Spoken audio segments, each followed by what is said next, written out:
예, 안녕하십니까. 이 임재어록 공부 이번 시간에는 교재 317페이지부터 하겠습니다.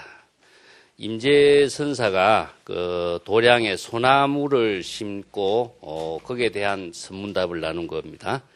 임재스님이 소나무를 심고 있을 때에 황벽스님이 물었습니다.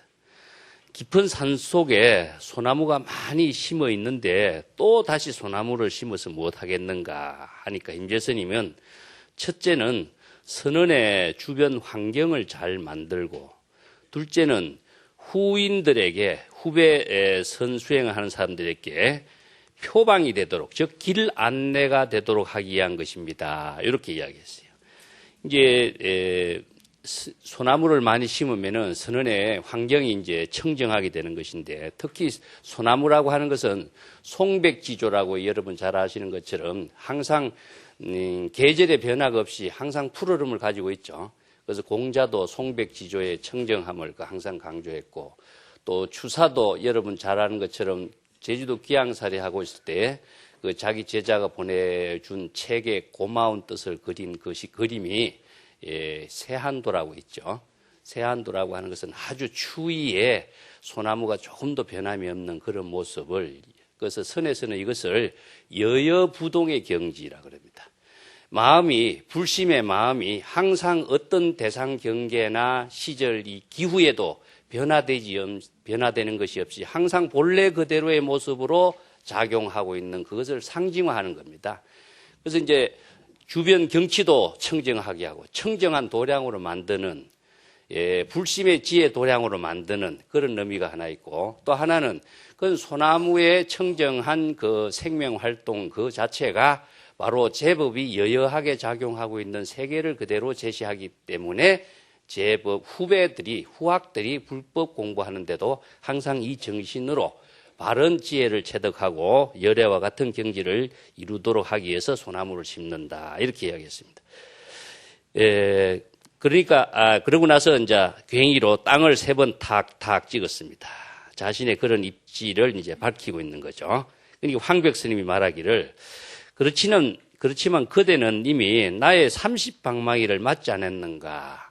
이것은 황벽스님의 문화에서 임재가 수행할 때에 불법의 대의가 무엇입니까? 이렇게 질문했을 적에 3번이나 방망이를 두드려 맞은 이야기죠. 수행 시절의 의미를 이야기하고 있습니다.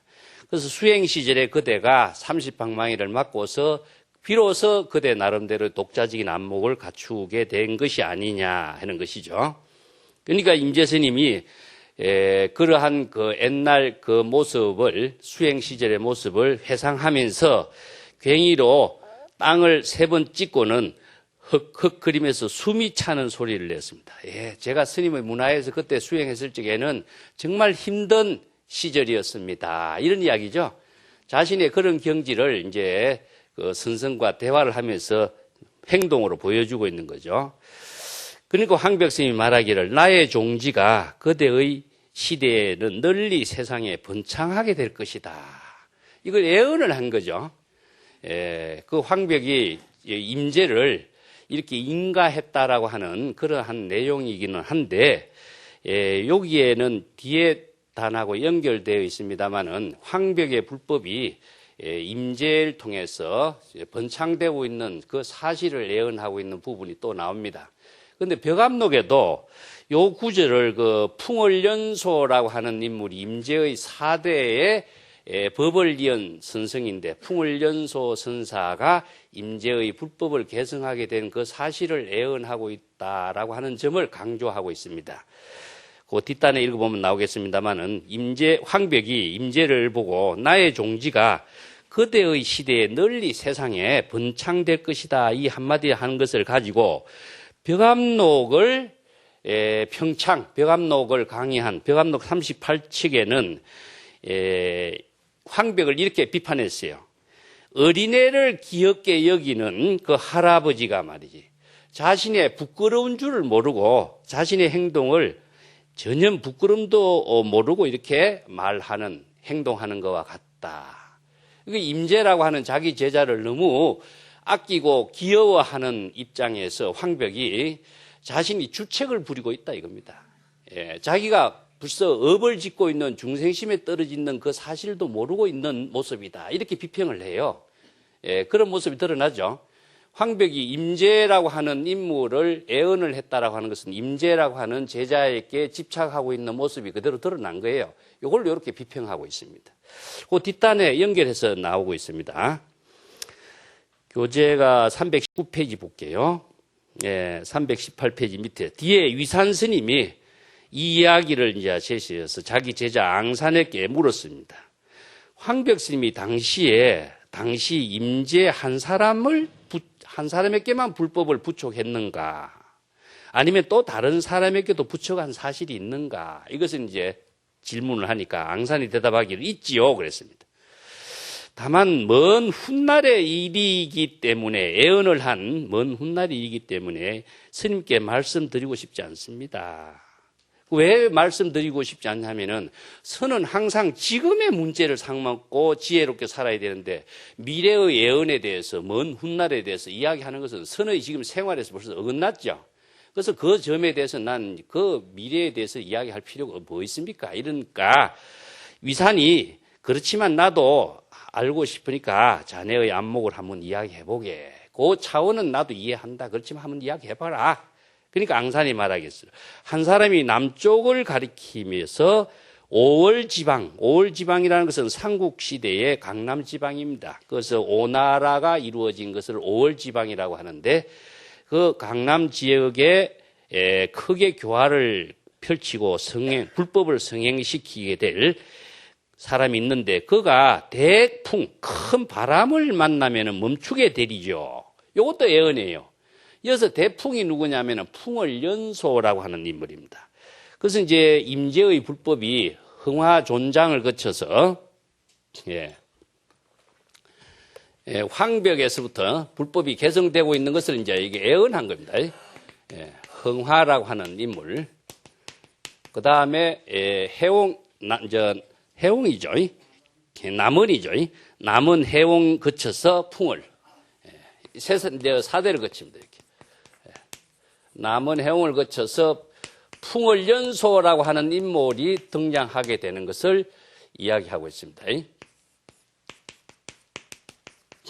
이 풍월연소라고 한 사람이 이제 임재의 가풍을 다시 부흥시킨 인물이에요. 그래서 풍월연소의 예언을 이렇게 하고 있는 모습으로 이 일단을 이야기하고 있는데 풍월연소 선사는 벽암록에 보면은 그 38척에 풍월 선사가 설법한 내용이 조사의 시민은 철우지기와 같다 이런 유명한 법문을 하고 있습니다. 그 인물인데 임재의 가풍을 개송한 사람이죠. 그 벽암록 38척에 조사의 시민은 철우지기와 같다 이런 말을 씁니다. 철우지기란 말이 이제 선어록에서 이 풍월연소 때문에 주목을 하게 된 거죠. 철우지기란 말. 이 조사의 시민이란 말도 이해하기가 어렵지만은 철우지기도 이해하기가 좀 어려운 용어죠. 선에서 이제 자주 쓰고 있는 말인데, 풍월연소 선사가 조사의 시민은 철우지기와 같다 이런 법문을 하니까 이제 거기에 대한 이제 선문답을 통해서 38쪽에서 이야기하고 있는데 시민은 무엇이냐 하면은 마음으로 찍은 도장이니까 마음으로 쓰는 지혜 작용을 말하죠. 그래서 이제 질문을 해요. 도장을 찍으면은 도장이 딱 종이에 붙어가지고 쓸모가 없게 되고 도장을 떼게 되면은 차별에 떨어져요. 그러면 찍어서 그대로 둘 수도 없고 뗄 수도 없는데 이 지혜 작용을 어떻게 펼쳐야 될 것인가 이런 질문을 해요, 제자들에게. 이거 딜레마죠. 자, 가도 되고 안 가도, 이제 가도 걸리고 안 가도 걸리고 하는 이 두 가지의 차별 경계를 그대는 조사의 지혜로서 어떻게 펼쳐야 될 것이냐. 이것을 질문을 하고 있습니다. 굉장히 어려운 선문답이죠. 그 질문을 하니까 이제 철우지기와 같다. 철우라고 하는 말은 중국의 황하가 흘러가는 가운데 하북과 하남이 있습니다. 그래서 중국의 이제 우왕이 황하의 그 치산치수를 하면서 큰 쇠로 만든 소를 한 마디 만들었는데 머리는 하남에 있고 다리는, 꼬리는 하북에 걸쳐 있다. 이런 전설이 있어요. 그래서 이제 황하가 흘러가게 되기는 그 경지를 이야기하는데, 그 황하를 중심으로 해서 지난 시간에 내가 해서 이제 거령신의 이야기도 한번 했죠. 무심하게, 예? 손을 올려서 쪼개서 황하가 그 속에 물이 흘러가게 했다는 이야기가 있는데, 이것도 이제 철우도 하북과 하남 사이에 황하가 흘러가는 그 사이에 소가 치산치수의 입장으로서 소를 만드는 것이 철우다. 이 철우를 소를 말하죠. 그래서 이제 중국 선에서는 지난번에 했지만은 목인이라든가 성녀라든가 이런 비유를 해요. 그러면 철우나 모구 성녀라고 하는 것은 무심의 경지를 말하고 있습니다. 무심의 기는 무엇이냐? 지혜작용. 그래서 무심이라고 조사의 마음 쓰면 무심의 경지에서 지혜작용을 펼치는 것과 같다. 이걸 진공묘유를 이제 무심의 경지에서 지혜를 펼치는 것이다. 이렇게 씁니다. 그 경지에 법문을 한 사람이 이제 풍을연수 선사입니다. 그래서 마음의 그 동료가 앞에 임재가 소나무를 심었다라고 하는 그 상징 그 자체는 무엇이냐면은 여여부동한 경지라 그랬죠. 항상 푸르름의 지혜 작용이 여여부동하게 작용하는 열애의 모습을 상징한 것처럼 조사의 시민도 항상 차별 분별심에 초월해서 일체의 번뇌 망념이 없는 경지, 즉 무심의 경지입니다. 무심의 경지라고 하는 것은 마음이 없는 세계가 아니고 번뇌 망심이 없기 때문에 무심은 무엇이냐 하면은 진심이 되는 겁니다. 진여의 지혜가 작용하는 것을 철우, 목인, 성녀 이 경지의 작용이다. 그래서 진공, 지혜작용은 묘유죠. 진공묘유의 작용을 펼치는 것이 바로 조사의 시민이다. 그래서 부처님이 불법을 조사들께 전한 그 이심전심의 불법의 내용도 역시 이 경지의 법문, 불심의 지혜작용을 펼치는 그 법을 전한 것이다. 이 이야기입니다. 그 다음 단 넘어가겠습니다. 320쪽에 가면은 덕산화상가의 이제 임재와의 그 대화가 있습니다. 임재 스님이 덕산 선사를 모시고 옆에 서 있는데 덕산 스님이 말했습니다. 오늘 참 피곤하구만. 피곤하단 말을 썼습니다. 이게 임재 스님이 말하기 이 노장이 무슨 잠꼬대를 하고 있는기요 이런 말이에요. 피곤하다고 하니까 사람이 나이 들면 좀 피곤하고 일상생활하면 좀 피곤하다 이런 말은 생활하는 가운데 자연스럽게 쓰는 말입니다. 그런데 선문답에서는 이것이 문제가 돼요. 그러니까 임재 스님이 무슨 잠꼬대 하느냐 이거야. 피곤하단 말을 하니까. 그래서 덕산 스님이 곧바로 방망이로 임재를 쳤어요. 이 녀석이 진짜로 제대로 알고 이런 말을 하는가, 제대로 알지 못하고 이 한마디를 하는가 확인하는 말에서 한마디를 치니까 임재 스님이 덕산화상 앉아있는 선상을 그냥 곧바로 발로 차서 넘어뜨려 버렸어요. 그런 이야기가 임재와 덕산의 그 어떤 성기의 모습이 나타나는데 여러분 이 이야기 들어보면은 뭐 두 사람이 무슨 쇼를 하는 것 같기도 하고 그렇죠? 왜 이런 대화를 했을까? 이게 서문답은 좀 까닭을 알지 못하는 의미가 있어요. 그렇지만 법으로 읽어야 됩니다. 피곤하다라고 하는 말은요, 누가 피곤하다고 이야기합니까, 지금?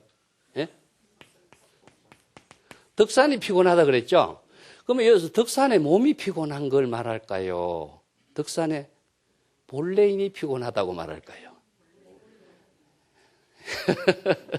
몸이 피곤하다. 여기서 이제 피곤하다는 말을 하나는 몸으로 이해하게 되고 하나는 본래의 자신의 본심으로 이해하게 되고 몸은 피곤할 수가 있죠. 그죠? 그러면 몸의 차별이 떨어진 것이 되죠.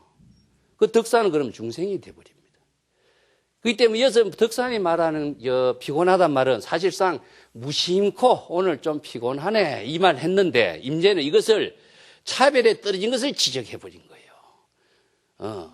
뭐가 피곤하다. 잠꼬대 같은 소리 하지 마라. 뭐가 피곤하냐.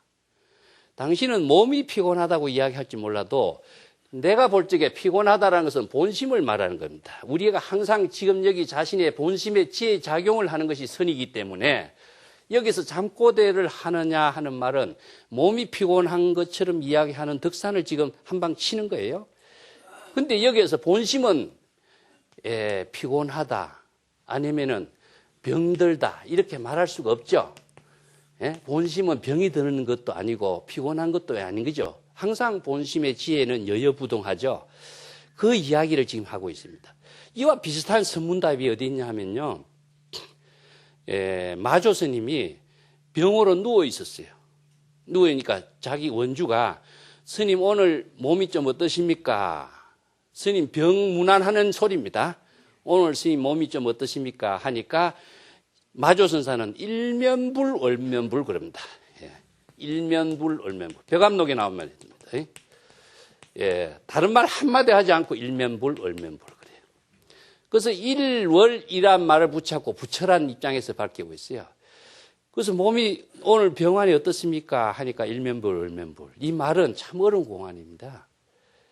제가 여기서 원주는 몸이 피곤한가 몸이 병환이 어떤가를 질문했는데 마조는 법신의 작용으로서 대답을 해요.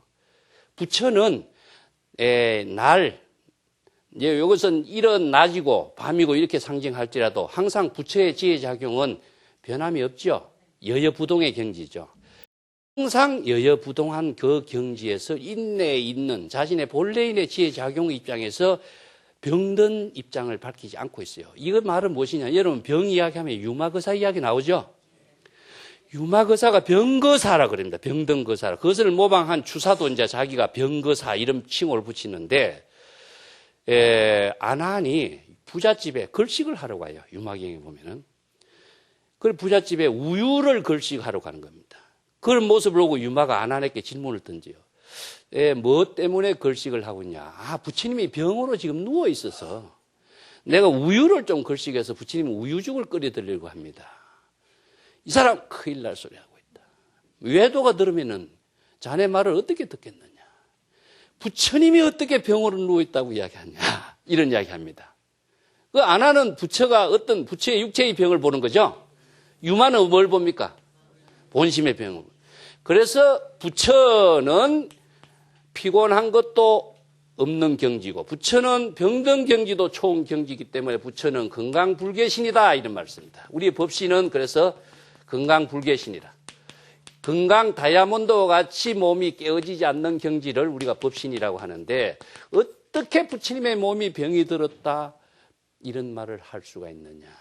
이게 아난이 안목이 없는 모습이 드러난 거죠. 그래서 유마가 아난을 꾸짖어요. 이런 유마의 안목이 어느 만큼 뛰어나는가에 나타나요. 이런 대화가 사실상 유마경의 선문답의 구조적인 형태로서 드러나요. 여기도 지금 피곤하다.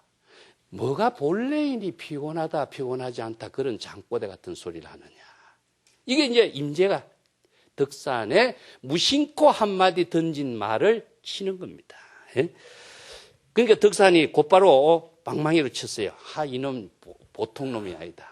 그래서 덕산이 이제 방망이로 치니까 임재 스님은 덕산 스님이 앉아있는 선상을 넘어뜨려요. 여기에서 이제 두 사람의 경계가 같은 입장에서 그만두었다라고 하는 것은 두 사람의 경지가 그러면은 두 사람의 지혜의 작용을 펼친 그것을 서로 인정했으니까 더 이상 이 문제를 갖고 거론할 필요가 없죠. 그래서 이제 이에 대한 선문답이 끝난 것을 이야기합니다. 자, 그 다음 단 노동의 보청이라는 것은 노동인데 노동에 대한 이야기가 또 나옵니다. 임재 스님이 대중과 함께 노동을 하면서 괭이로 땅을 파는 일을 하다가 황벽 스님이 오는 모습을 보고 괭이를 세운 채로 그대로 서 있었습니다.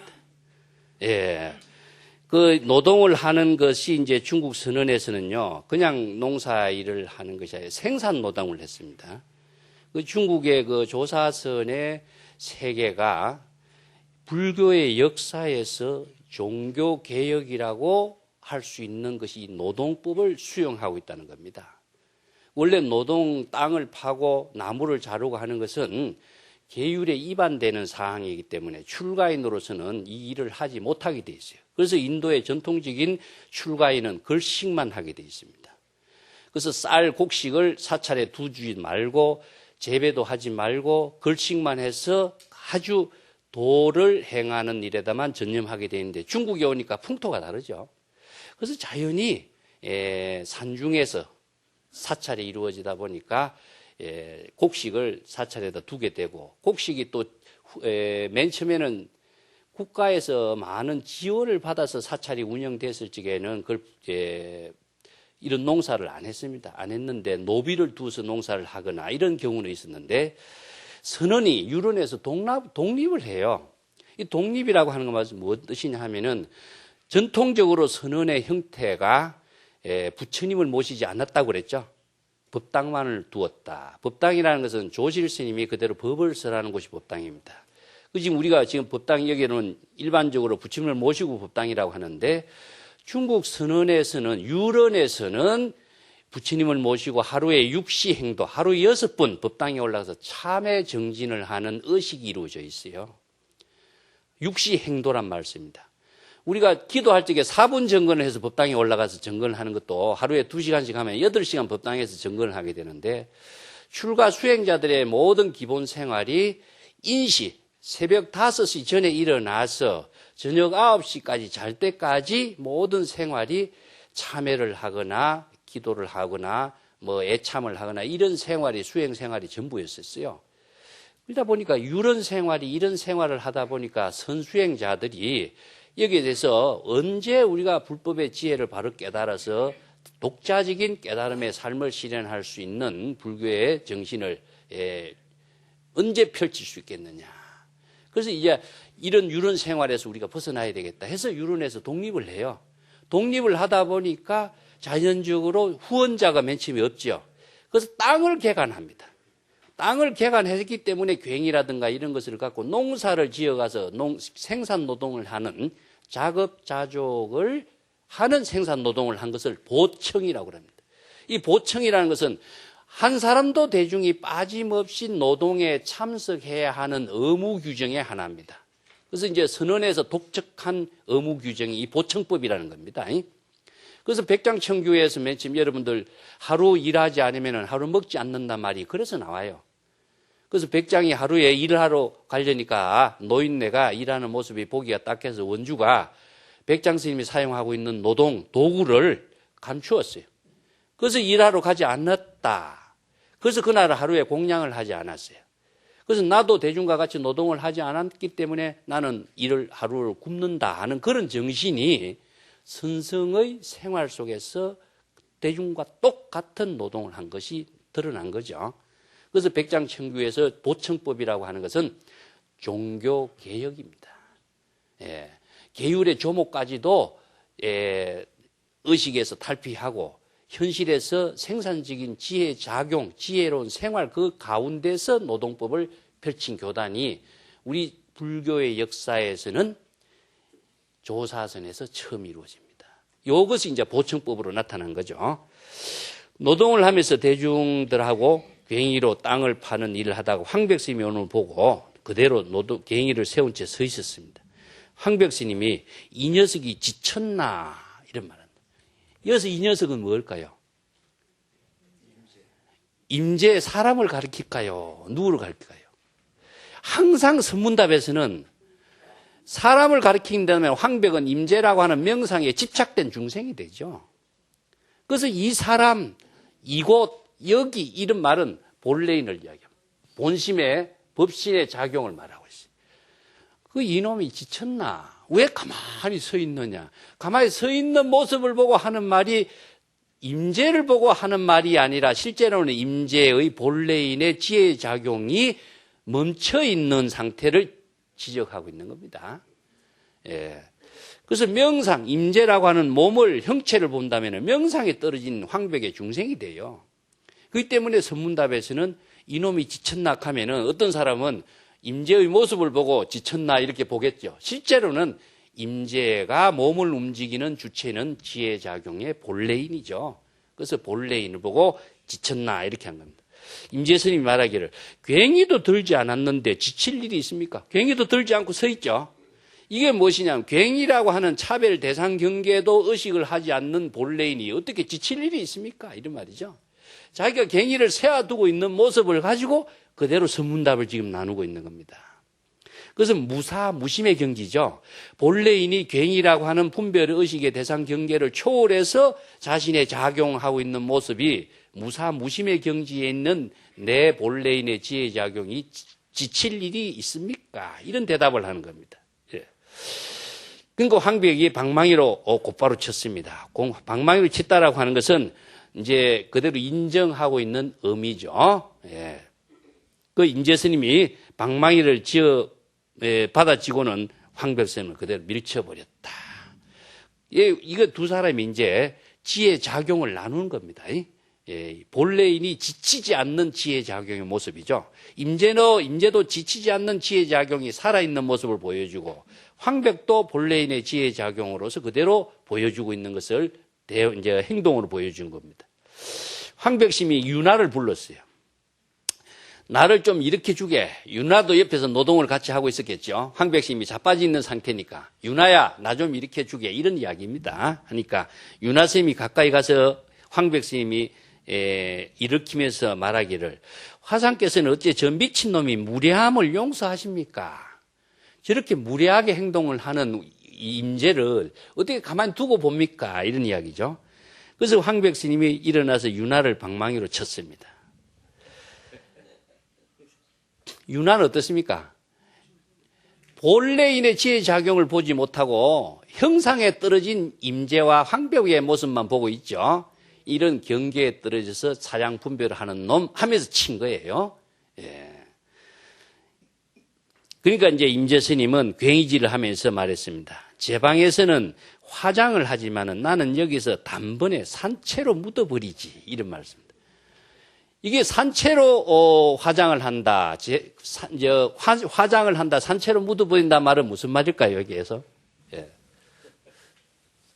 내가 살인도 할인금 이야기를 자주 했죠. 예? 뭘 죽입니까? 예? 화장해서 죽이는 것이 뭐죠? 예?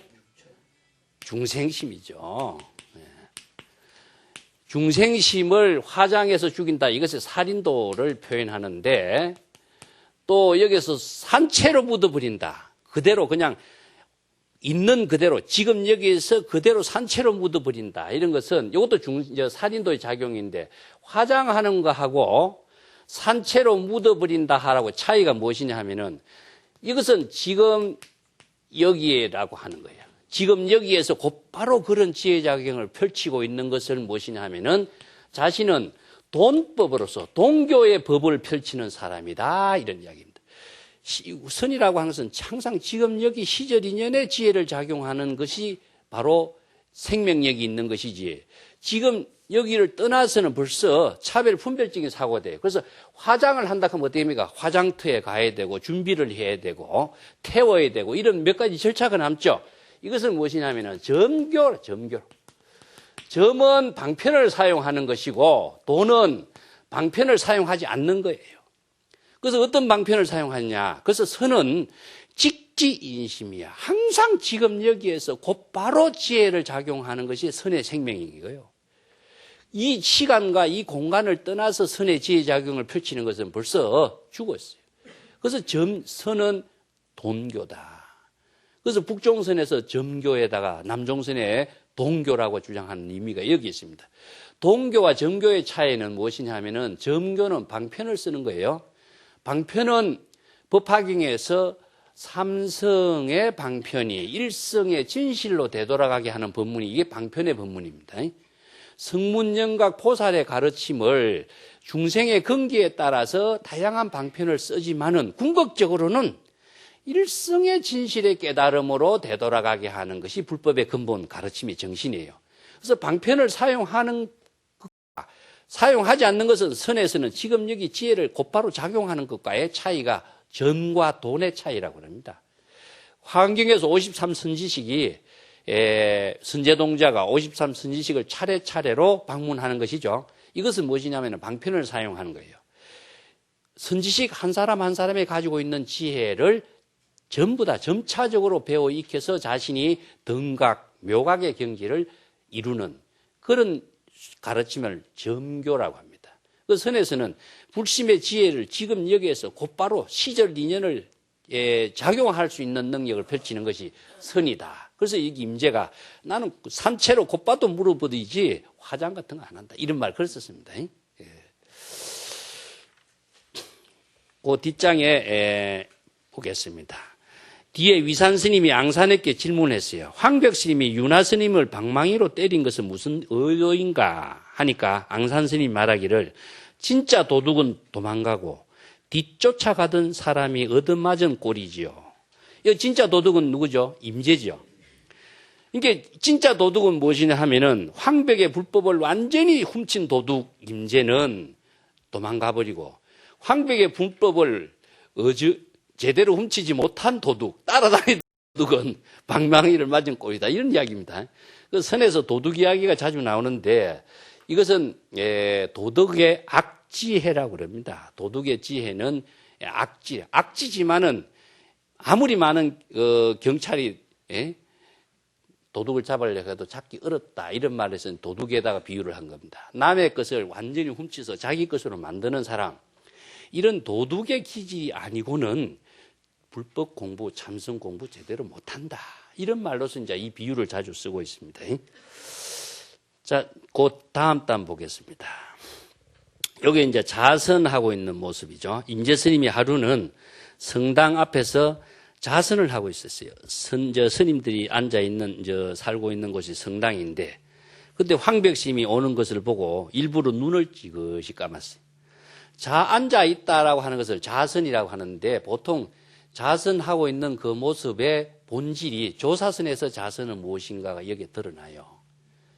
그걸 조금 이따 설명하겠습니다. 황벽 스님이 눈을 지그시 떴다가 눈을 다시 감는 임재의 모습을 보고 이렇게 그래 하면서 좀 두려워하는 기색을 펼쳤어요. 이건 뭐냐 하면은 눈을 감았다가 뜨는 것은 무엇이냐면 지혜의 작용이 살아난 거죠. 이것을 살인도 활인검의 작용을 펼치는 임재를 보고 황벽이 그러한 모습을 조금 두려워하는 그 자세를 피하는 겁니다. 그리고 곧바로 방장실로 되돌아갔는데 임재 스님은 황벽 스님을 따라서 방장실로 가서는 여기서 감사의 예의라든가 사죄의 예의라든가 그 관계없이 예의를 올렸어.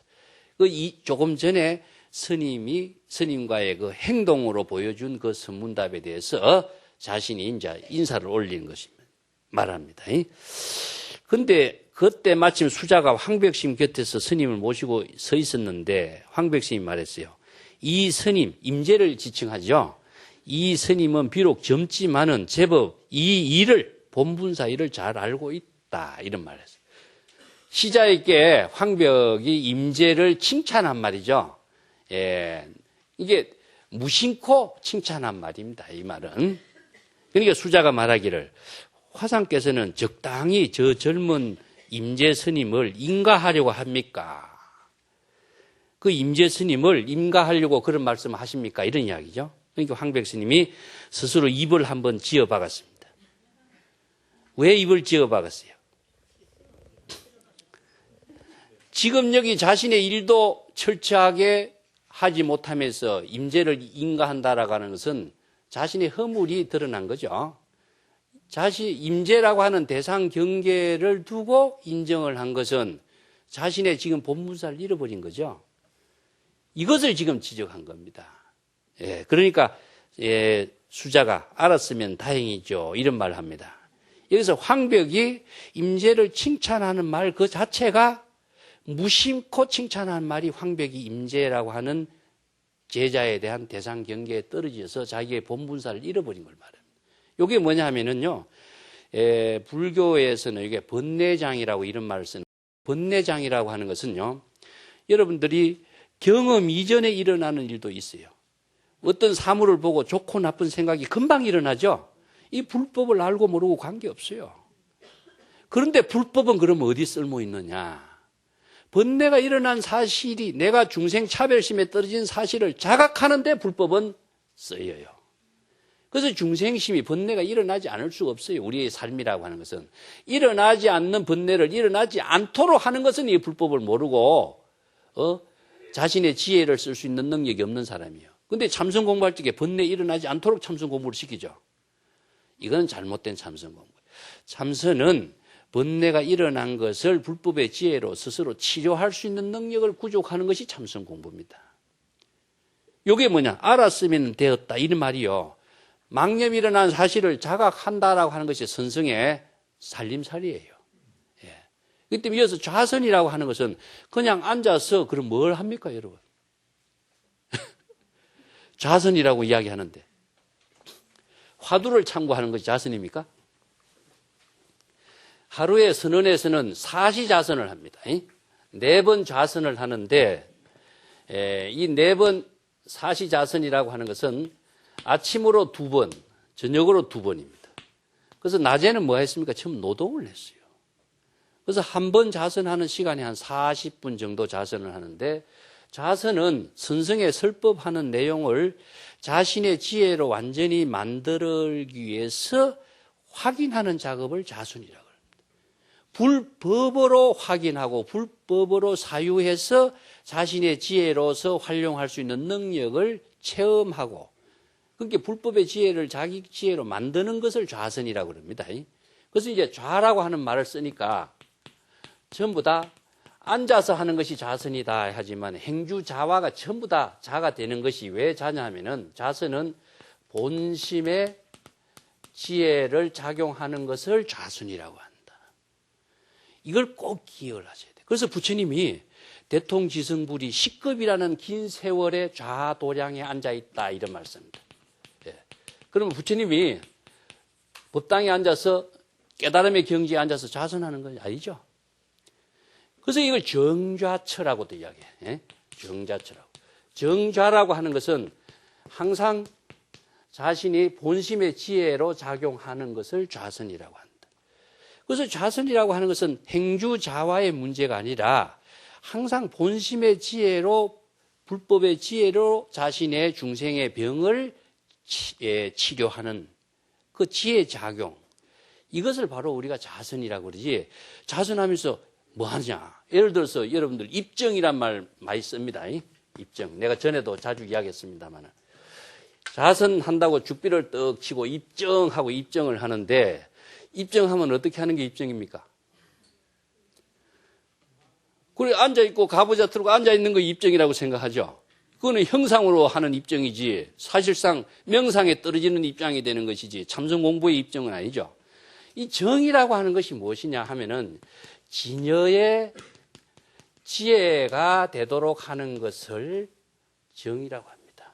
그래서 입이라고 하는 것은 진여의 지혜가 되는 진여의 지혜 작용이 되도록 하는 것을 어떻게 이루죠? 자각을 통해서 진여의 지혜 작용이 되는 것을 입정이라고 한다. 그래서 중생심에 일어나는 자신의 번뇌 망념을 불심의 지혜로 치료하는 그것을 입정이라고 하고 참선이라고 하고 좌선이라고 하고 선정이라고.